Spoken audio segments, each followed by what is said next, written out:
All right, let's talk about some present-day issues. There's an economic depression that some call a recession and argue about that. But what is your diagnosis of the impact that it is having on the African American community? Well, I think just very simply put, you know, those that are struggling or that have the less, you know, economic means are going to suffer greater. And it's always been that way. You know, I've often thought about the Depression, you know, the Great Depression. And I in school and even the media, you know, there's an incredible history of pictures of people in soup lines, and there are pictures of people, you know, families kind of living in this. It's almost never anyone black identified. Because if you were to contrast that with the black experience during the Depression, again, white man has a cold, black man has pneumonia. So what we're seeing in terms of this is a greater desperation on every level, economically, socially. Everything is becoming much more heightened in terms of the African American experience, because again, having little and then having what you have that is there taken away is, there's a greater level of desperation, a greater level of fear, of anxiety, of suffering. So yeah, it's much greater. Do you pick up much anger in the communities where you speak, African American communities? Anger with regard to the greed factor that many. But here's the thing, and this is being talked about quite a bit. That when people start talking about we're going to have this war on crime and war on drugs, and we're going to go after it, and what's depicted in the media, we got numbers of police shows where you see them taking down the drug dealer and they're slamming them into the cars, and this is the drug dealer who had the little drug, and they busted it, and everybody's going, my goodness, how great. And I'm thinking, are you kidding me? This is how you're dealing with the drug trade? The multi-billion-dollar drug trade is by Joe Kid on the corner selling drugs and arresting him and his whole crew and maybe his family, and now everybody can sit comfortably. And we've not considered the fact that, well, there got to be folks that export it, that own the planes, that own multi-billion. It's not him, but the distraction is him. And those who are struggling there down at the bottom say, excuse me, you're coming after me. How about the old boy that just went to jail that stole billions of dollars? How about him?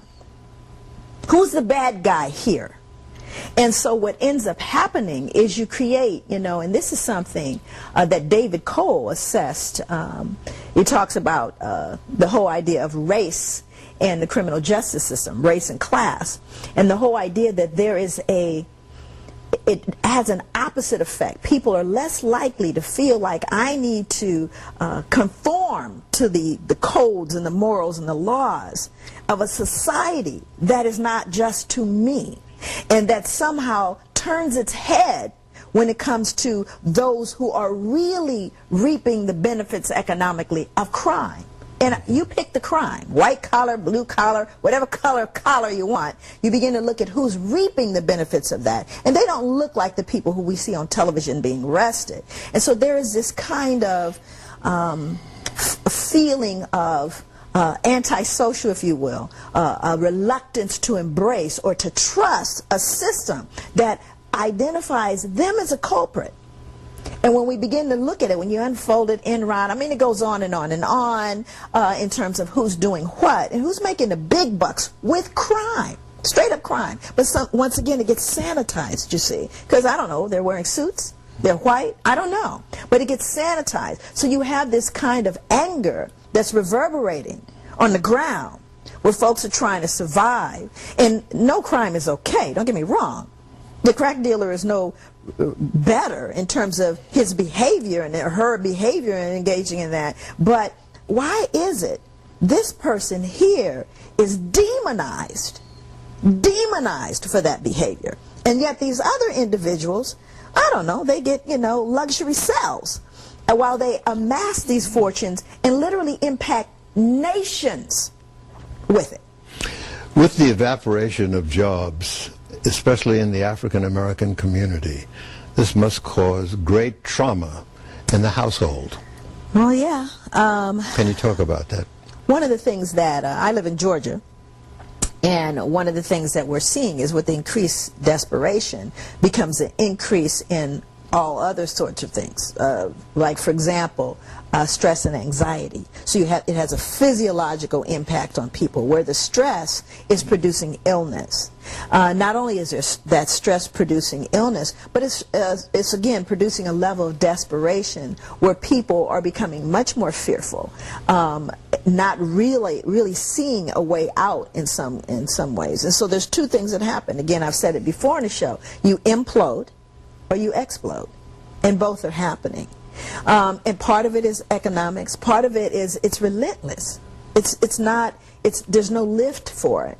And again, we have the disintegration happening on a variety of levels because you have there's this kind of romanticized idea about America and what America, again, start going back to the Statue of Liberty and Ellis Island. One has to ask the question, where are these things for us? Now, the average person goes, well, if you just work hard and you just keep your nose clean and everything will turn out okay. Work hard where? At what job? This is my point. It's got to be your fault.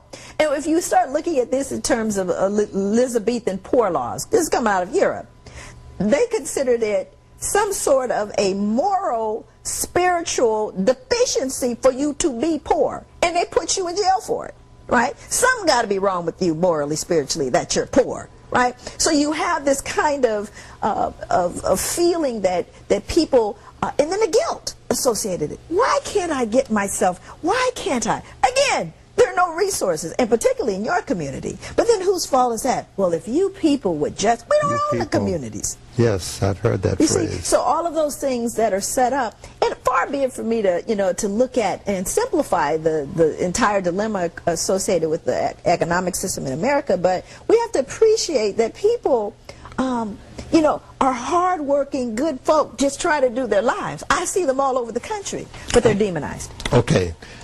We'll be demonized if we run over too much. So let's try to undemonize. We'll be back.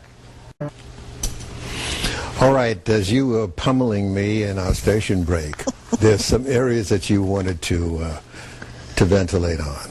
And two of them. The first area being kind of my final assessment in being in Ellis Island, and the other is looking at remedy and response to kind of a parallel process from Africa to here.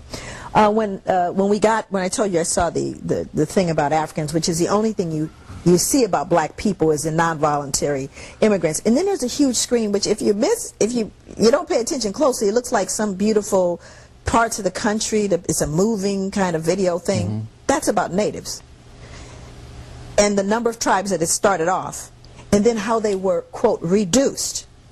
Again, we're going to clean that up because we're not going to talk about, well, they talk about the diseases that affected them, but how about what, well, amounts to genocide? Okay, those words aren't used. Slaughter, genocide. No, reduced numbers. Then we move on, and what I want to speak to is when we start talking about how do we remedy this, how do we teach children of color, in particular in America, African American children, to feel good about who they are, to strive, to want to achieve, to not feel helpless or victimized or any of those things that